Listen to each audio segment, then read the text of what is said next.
Welcome to the Heat of Command podcast, Mastering the Art of Fire Service Leadership, where we, your hosts, aim to teach you how to use introspection and self-reflection to be your most authentic, genuine self, leader, and human being. And now, here are your hosts. This is Kyle Matusik. And Kerry Henderson. Thanks for joining. Welcome back to another episode of the Heat of Command podcast. And before we get started, I'd like to make mention that we are recording this on September 11th. And everybody out there in the fire service community has probably done some sort of reflecting today. So we want to acknowledge that as well here on the podcast. We do this podcast in memory of the 343 FDNY firefighters, 70 law enforcement officers, 9 EMTs, and over 300 first responders who have died from health-related issues connected to the toxic atmosphere from September 11th. So we dedicate this episode to them, and thank you for listening. All right, Kyle, ready to get started? Yeah, let's get going. All righty. So today, I don't know if today's episode is going to be super exciting. It's always exciting. Everybody's leaving now.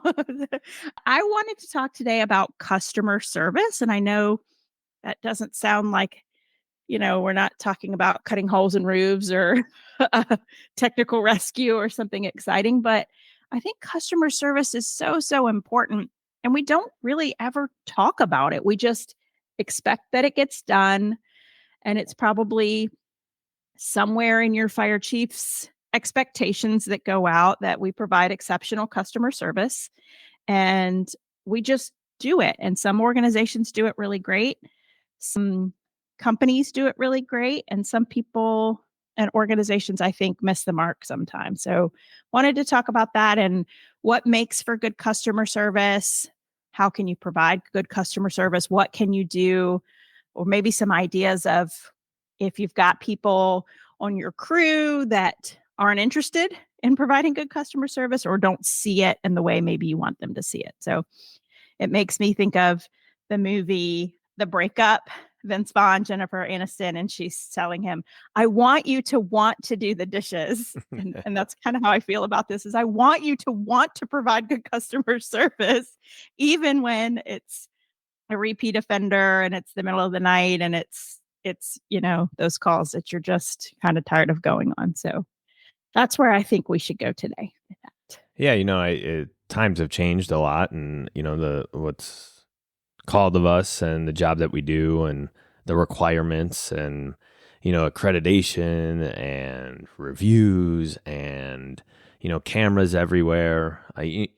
It's something that is very important that needs to be talked about. And I think you said it right from the get-go there is, we say this word customer service, but what does it mean and how do we get there? And then I think more so is how do we develop that within our culture? How do we take a good stance as effective leaders and leading an organization that has top-notch customer service all times of the day? Because it is a challenge, right? Let's face it, 2:00 in the morning, fire alarm, repeated fire alarm, and it's just, it could get aggravating at times, right? Let's not kid ourselves. It's reality. And a lot of times we could easily brush it off, but our attitudes towards some of that stuff kind of could start getting negative. And then, you look at the domino effect of that. One person's aggravated, starts talking, running their mouth, and then it becomes, toxic throughout an organization. So it's, having this mentality of being able to build a customer service, yeah, it does great for the people in which we serve, but also internally as we take an approach to grow customer service, how much that benefits us internally as well, staying focused on our mission, vision, and values as an organization and building effective leaders for the future. So I think it's this big circle that just doesn't encompass the people in which we serve, but also us as individuals within an organization and building quality, professionals and quality leaders within our organization. Yeah, absolutely. It's a good way to look at it too. And I think for me, part of it has always just been my personality to serve others. I think I've always been kind of that way, but also important for me was the leaders that I served under. They modeled it from the get-go. And I had a captain early on who during medical calls would always check people's smoke alarms too. And now that's kind of common practice in our department, but that was new back then in the early to mid 2000s, and he was doing that, and I watched him do that over the course of several years that I worked for him, and I thought, wow, what an opportunity to serve our community. We wouldn't normally get to be in someone's home and check their smoke alarms, and here he's doing that, and it could be 2 o'clock in the morning, and he realizes they don't have alarms or their batteries are dead, and he's taking care of it. And it never seemed to, he never seemed to tire of it, and he never seemed to be irritated by it. It was just his thing. And I think that was such a good modeling behavior for me to see as a young firefighter. And it kind of set my mind that that was such a small thing, which could make a, life-saving, life-changing moment for someone. But all those little things we could do when we interacted with the public, because the public doesn't get to see us that often, right? They may see us drive by, but this little interaction is such a good time to provide all kinds of things for our community. Yeah, I think, the our profession, it's one of the few professions out there where people trust us. They know nothing about us. They know nothing about our backgrounds as people, nothing. And they allow us to walk in their homes, and I think to uphold that reputation and necessitates having a high level of customer service. Like, we have to protect that because that is so important. And in this day and age of cameras and social media, we really need to be on top of our game all the time because there are always, always, always eyes on you, and you're a video away from destroying your career and destroying the reputation of an organization. So it's, let's face it, we like to clown around sometimes at the fire department and, the humor that goes on. But, when push comes to shove and it's time to go to work, it's, 100% professionalism and maintaining that reputation that has, been built over years and years of the work in which we do. So, that's, I think, one of the biggest parts of maintaining that high level of customer service. I think the number one trait when we look at customer service and something that, like, I'm personally really trying to work on is this word kindness, and if we just take an approach of being kind, that's it. Nothing more, nothing less. Just being kind to other people. And that starts internally within your walls of the fire department. It goes a long way, a very long way. And it's like, we don't need to sit here and talk about strategies to improve customer service or the above and beyond, which is great. And I'm sure we'll get to in this episode with changing the batteries, but just be kind all the time. Yeah. And that gets you so far in life. And I think sometimes just our culture can take that word kindness and manipulate it to mean something else. And I think we need to reestablish the definition and really challenge the norm on what kindness means and start instituting a culture of kindness. Yeah, absolutely. There's so much inside of kindness that we could talk about. And it makes me think of, sometimes we can't fix someone's problem, right? Right. But we should always, even if it's not something in our scope. And I think people get frustrated in our industry, and I get it, because the fire department gets called for, if you don't know what to do, you call the fire department. Yep. And so we become, this, obviously we're jack of all trades, and we come out and respond to all kinds of things. But, if there's no one else, we're who they're getting. And so to be a problem solver is kindness too, I think, is even if you can't figure out how to solve their problem, it's maybe getting them to a different resource, or at least being kind in that you understand that why we were called, and that, I'm sorry, we can't fix this, but we'll try to help you find someone who can. And so I always think being kind and being willing to be a problem solver are probably the two biggest things that we can do for customer service.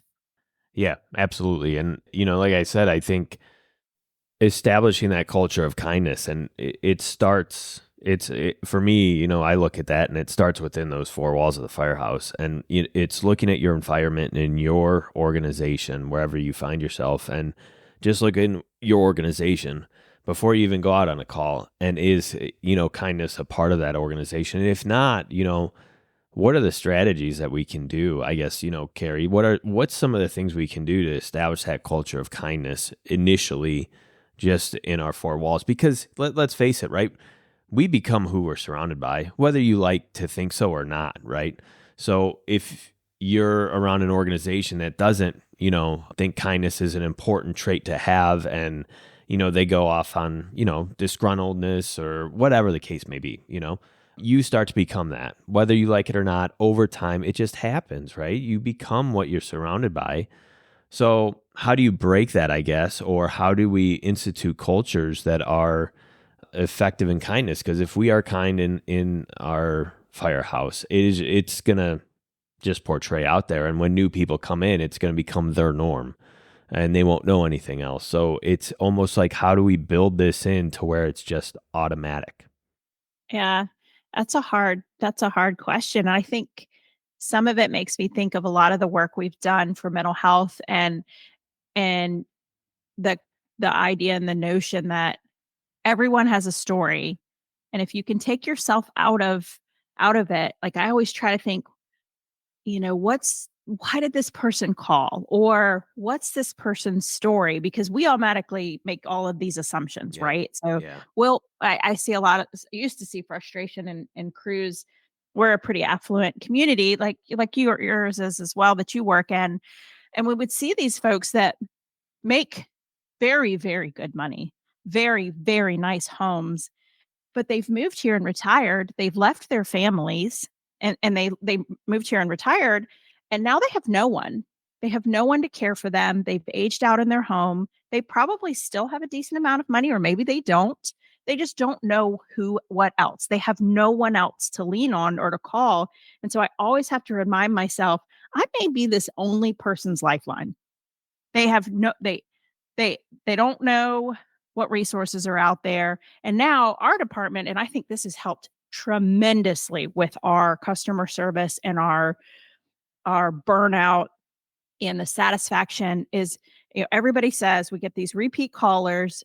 There's no resources for them. There's no way for us to get them help. We just keep going to them, going to them. So, community paramedicine's becoming a thing. So I don't know, maybe 5 years ago, our department with social services created a program called Connect. And I can't tell you exactly what that stands for. But what happens is, in our computer system, in our reporting system, if you respond to someone that needs a connection, they need a Connect referral, it's a button and image trend that they push, and you type in what's going on in the home. So maybe it's elderly female. She calls every morning at 7 a.m. for whatever this is. And you can put in whatever details. And maybe it's she has a hard time with her pills. Maybe it's she's hungry. Maybe it's she can't get up and go to the bathroom, or she gets up and goes to the bathroom and she falls every morning or every night. And we have two full-time employees that work in Connect, and they work directly with positions in social services and the police department, and they go do a referral, because what most people don't know is social services can't go into a home without some sort of connection made some other way. So that gets them in the door. Then they have all this access to all these other resources. And then our folks feel like there's some solutions out there. There's a, and then they can ask for a follow-up. So what happened? Were you able to serve them? What happened? And it closes a loophole. And I think people are more willing to provide that excellent customer service if they don't feel like it's futile, if it's this endless thing that, that's helped a ton for us. Yeah, it's almost like there's some validation there and some closure, right? And that allows that there's a process and things in place to validate the job that we're doing, and we're not just going to continually come back and spin our And wheels of what's going on. it's really helped with those repeat callers, because they're getting what they need instead of just calling us out of last resort. So they're getting the services they need.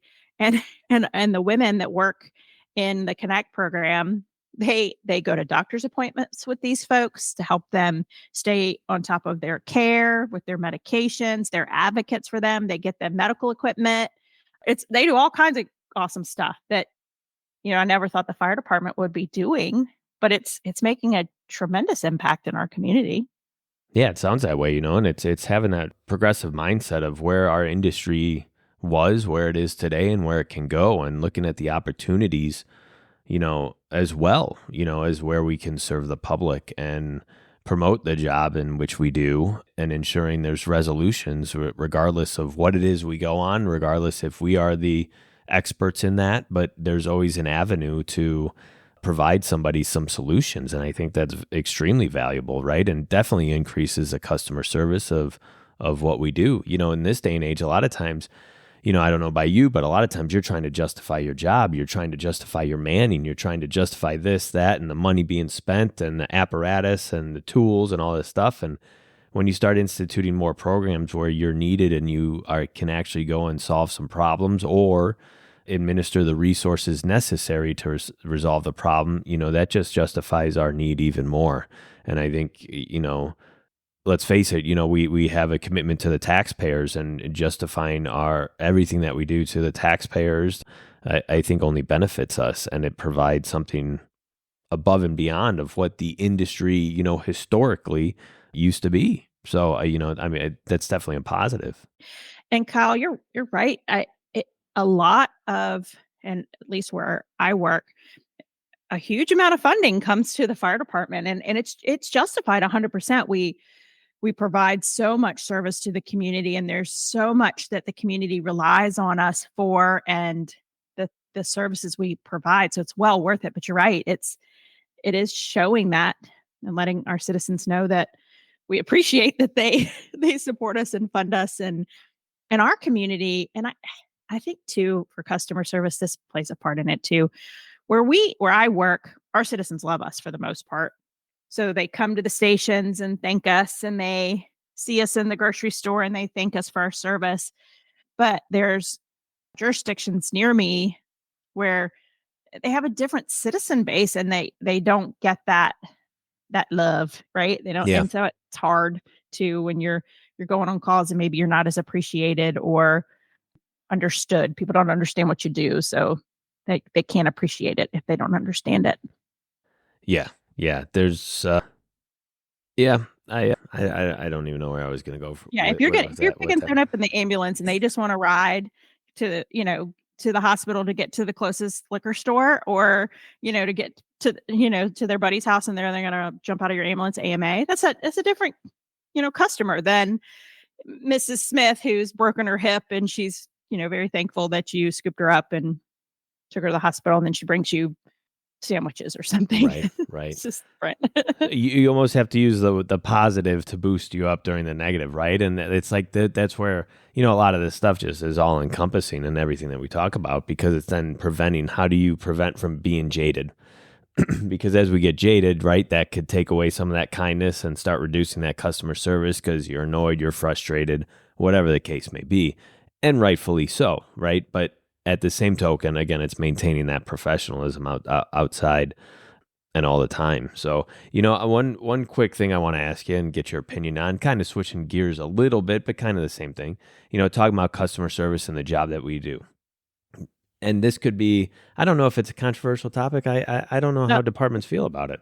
But what do you think, it's James City County Fire Department? Yes. Is that it? Do you Uh-huh. think the words fire department are a disservice to what it is we actually do? Oh. So that gets into branding and marketing. But however, right, we want to be known for the job that we do. So, you know, if you're not going to fires, right, and where we work, we don't. So, it's not very often. So is that a disservice to us? And how does the public portray the job that we do when we have that branded all over everything that we have? I don't think it has to be. I think that is one thing where keeping the historical culture feels right.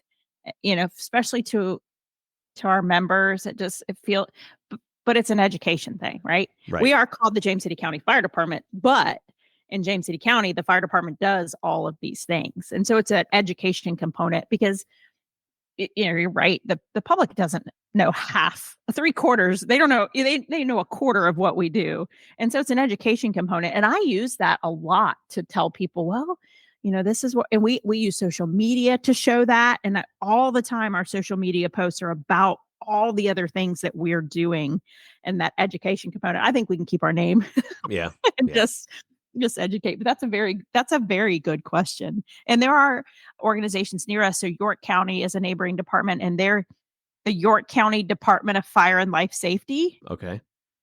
So it's all these, it's like a acronym thing. Yeah, I know there's I some don't think they agencies well who've tried. changed it. Yeah, I don't know. I don't know how I feel about that. I like Yeah. being in the fire department and just explaining and educating people. Yeah, I think that that would be the point, right? That would be the everything that you're doing is being active on getting the information out. And I think doing it well in terms of, yeah, we're going to talk about like the fire stuff a little bit, but we're going to really hit hard everything that you don't even know that we do. So now Yeah. you get to know it. And I think there's a lot just that right there is a value, right? Telling your customers exactly what you do. Yeah, I mean, that's huge. That's huge. So yeah, and then being able to keep the name. But if we're not doing that kind of stuff and have those type of education sources that we're providing to the public, it's like, how do you market and brand yourself that people get it on what you do, and again justify the needs of everything that it is that we bring to the table. Yeah, and you also have a you also have to market and brand to your applicants Yeah. and to who you're recruiting, because if your posters only show big fires and repelling, and then your applicants get here and they go, "Wait a minute, I'm on my 14th lift assist medical complaint, chest pain, shortness of breath call of the day. This was not in that brochure, and I'm kind of tired of doing this, and this is not what I even wanted to do." And so you also have a responsibility to market and brand, because it's hard to provide good customer service if that's not even what you signed up for to begin with, right? Yeah. Or if it at least didn't have an idea of that's what you were going to be getting into.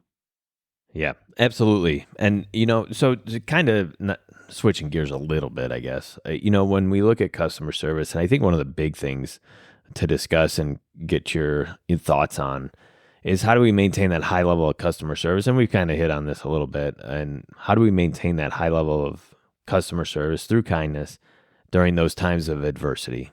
Because let's face it, we do face a lot of adversity, and we go into the homes where people are very nice, welcoming, and then we go to scenes where it's the complete opposite. So right, here's the challenge. How do you maintain that high level of customer service and kindness in those times of adversity? Mm, Bam. yeah. Go. I don't know. I always go back to, it's not about me. It's not about me. And I have to step in and come into places where I say, what's the story here? Why are we at where we're at? And what's causing, whatever issue is going on. And A, can I make it better? Or B, do I just come in and I'm professional and we get in and we get out of here? Or, what? But I always have to look at it as, there's some reason that this person feels this way, and it could be very valid. And so what can I do to make this better? And what's the story behind this? Because it's not about me. I'm here to provide a service, and whatever the emotion is behind it, that's, if somebody hates us coming in, hates whatever it is about us, then it's not personally about Carrie. It's just not. So what about you? That's a hard one for me to answer. Yeah, that is tough. You saying it's not personal. I think that's one of the big things is instituting with the organization. The way people respond to you, you have to take that as not being personal.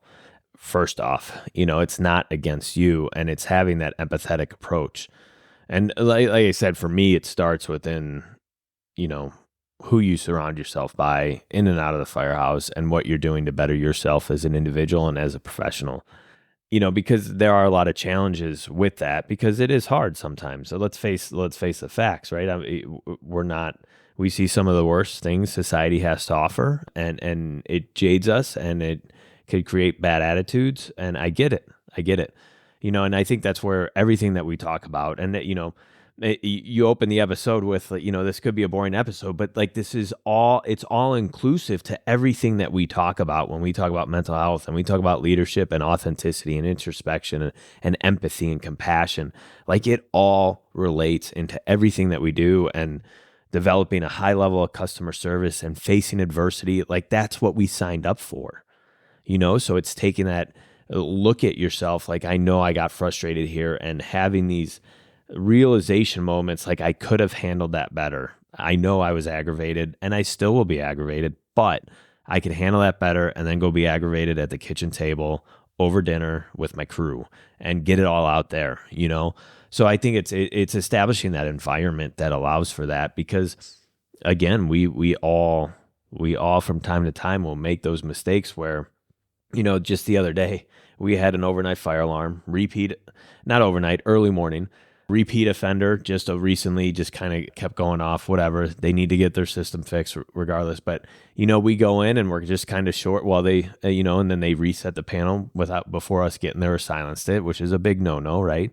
But then there's some aggravation going into that, and it's already building up as you're going in, and you might not have handled that as good, or you're very short with the people. But then it's an education opportunity, and it's an opportunity to build our reputation regardless of how aggravated you are.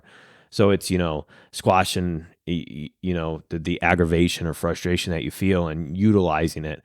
And again, these things are hard to do, because we're so emotionally driven a lot of times. And especially at 2-3 o'clock in the morning when you're half awake, your emotions are what are driving you. So how do we best keep that in check from time to time? And it's, again, for me, it's the atmosphere that you're surrounded by and how you build yourself up as a person. And again, I'll always put in every chance I get, and that's where therapists come in and you can work on yourself. But it's such a big undertaking to maintain these high levels of customer service, especially during times of adversity and the things that we see. And I get it. And I think we both get it. But it is also, when we see those times of adversity and we're frustrated and aggravated, it's also a time, and hopefully, our listeners are realizing that's a time for growth for you as well as a person, where you can start learning traits like patience and empathy and compassion. When you're feeling those negative emotions, it's like, okay, something's going on here. I know I'm feeling this way. I could let it out at the station, but how do I kind of check myself and develop these positive traits that are going to improve our customer service? And I think that's on an organizational level. So effective leadership, we have an environment like that. We build that within our organization. We value that. And, this isn't an overnight fix. It is a course of generational change where we can slowly but surely start changing some of these things over. But, for me, that's kind of, it all starts with you. And what are you doing to better yourself to ensure that these things aren't happening, and then promoting that within your organization? Wow, mic drop. For sure. It makes me think of two things that I want to touch on. And the first is, uh, I want to address that.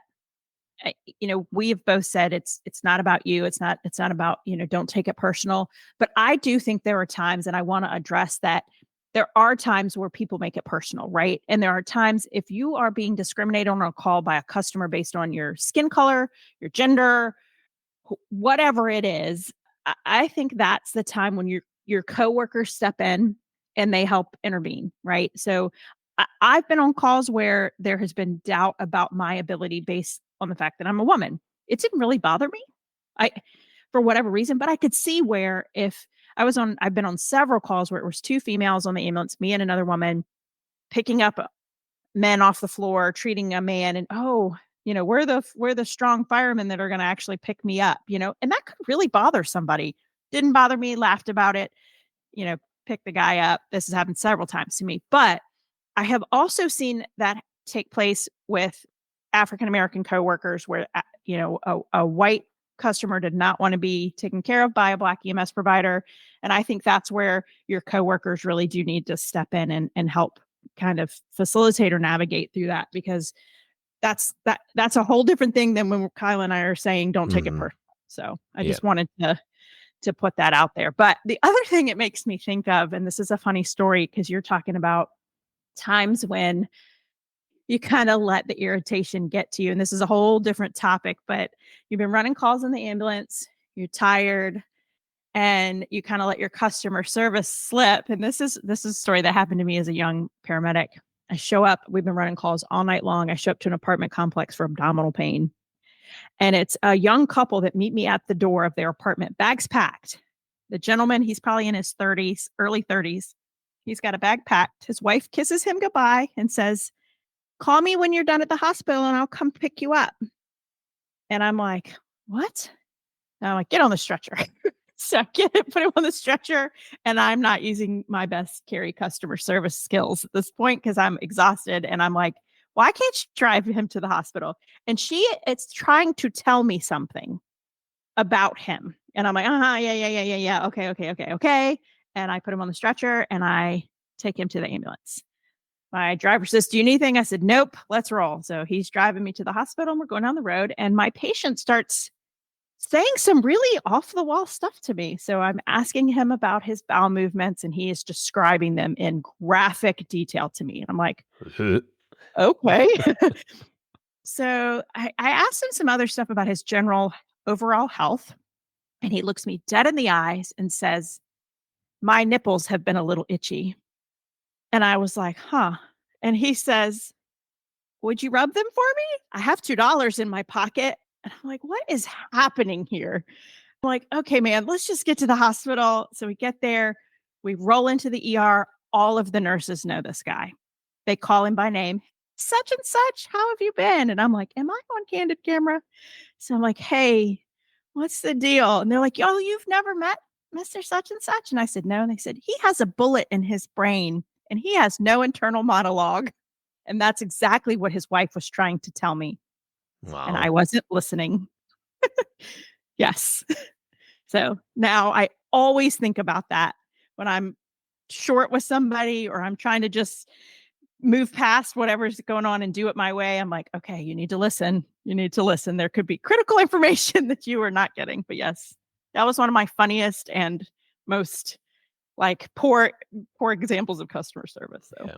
Well, yeah, listening. yeah. What a trait to develop, over time because a lot of times we don't listen. We just react, we react to what we see, especially on the fire side, it's just a reaction, you just resort back to your training during times of stress. But at those times is how do we kick in that listening ability to really hear and see what our patients need, what the scene needs, and things what your crew needs are. Because assumptions, we all know what assumptions are, but it's very easy for us to assume things about each other, about the people that we go and serve. It's very easy to assume, and a lot of times those assumptions are way wrong, and we forget to listen, and we don't listen, and then we're not providing that top-notch service. So when it comes to that customer service, key point number 2, kindness. The next is listening. And, I think that's a great example of what you shared with us on how listening just could benefit the outcome of whatever it is that you're doing so much, and taking that approach, that active listening approach. Yeah, I think everybody talks about tunnel vision, but under stress, I think one of the first things to go is tunnel hearing. Yeah. You lose that ability to just hear anything else that's going on, and that's such a big piece of making decisions is also listening. So, yeah, absolutely. So we got kindness, we got listening. So I think those are, that in and of Problem itself. solving, listening, kindness. When it comes to customer service, these are the big things, and it's the things that we need to talk about and get better at, and it's such a trying time. I think a lot of times within the industry, society, whatever, it's just like there's always so much more to do. We always have this grand plan of, we got to improve here, we got to do this, we got to improve our tactics, we got to develop new policies, we got to do this. And when I look at the customer service aspect of it, we don't need to, and if you listen to past episodes talking about mental health, we don't need to overcomplicate these things. We don't need check boxes. We don't need anything. We just need an environment of kindness. Like, start there. That's it. And if you start there, you are going to be 98% there on providing that top-notch customer service. But it's developing that type of environment and atmosphere within your organization. So it's not like we have to work really hard to develop. There's always things we can do to make us better, and sometimes those can aggravate your crews. Like, we're going to ask you to do this, that, and the other thing. And it's like, where, as staffing drops, and our call volumes go up, how do we manage our time so much better on these important things? Do I need to spend all this time trying to build our customer service, or do I develop an atmosphere of kindness? And that's going to take care of that. Well, ideally, that's the goal over time.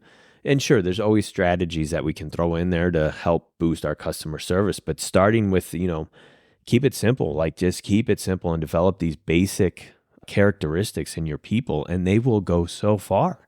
They will go so far, and it will become a non-issue because you have that kindness. You've taught people how to actively listen. And with those traits alone, you're gonna be killing it in terms of customer service. So it's like one of these big things that we have to talk about, but the solution to it doesn't have to be that big. It could be one thing and one thing only, and just focus all your time on that, and you will do well. Yeah, absolutely. Because you can't ask somebody to be, to solve everyone's problems and to, do all these other things that relate to customer service if you haven't first shown them how to be kind, Yeah. right? Because if I'm not kind, I'm not going to sit on the phone. Like, people call the station all the time about all kinds of stuff. And I hear this, they'll call about whatever. And I hear people say, oh, we don't do that. That's not, we don't do that here. Yeah. Like, wait, whoa, time out. Can you look up a number for them or provide them with the department in the county that does that? Or, hey, can we ride out and take a look for you? But that starts with kindness. Right. That starts with kindness first. Yeah. Yeah. So don't get over, what's the word I'm looking for? Like, too Don't far deep. Yeah. Yeah. And I think it's a lot of the things we talk about. It's, these are big issues, but the solutions at the forefront are very simple, very simple when we talk about, empathy and kindness and listening. These are simple traits, and it's so easy to create so much to try and institute these simple changes. So, if we want to work at improving our customer service within your organization, just start with kindness. Like, there's our hint for the day. Like, start there. Don't do anything else. Knock that out of the park, and you'll be mostly there. Yeah, absolutely. Well, this was fun. Yeah, see? Another good one, if you ask me. It's just like, you never know where it's going to go. You never know. Well, we hope you guys enjoyed listening to our banner on customer service and maybe picked up a little tidbit. And we always appreciate the feedback and you guys following us on social media and reaching out to us on LinkedIn and Facebook and Instagram and email. It's just wonderful. I think we have about 200 followers right now, according to Kyle. I can't see any of that data. I just like to talk. You can. Okay. I can, apparently. Ha. So, but thank you from the bottom of our hearts. Yeah. And until next episode, we will see you soon. As we wrap up another episode, this has been Kyle and Kerry from the Heat of Command podcast. Thank you, as always, for listening. Please make sure to follow and subscribe on Apple, Spotify, and YouTube. And as always, we love the feedback. Keep it coming. See you next time.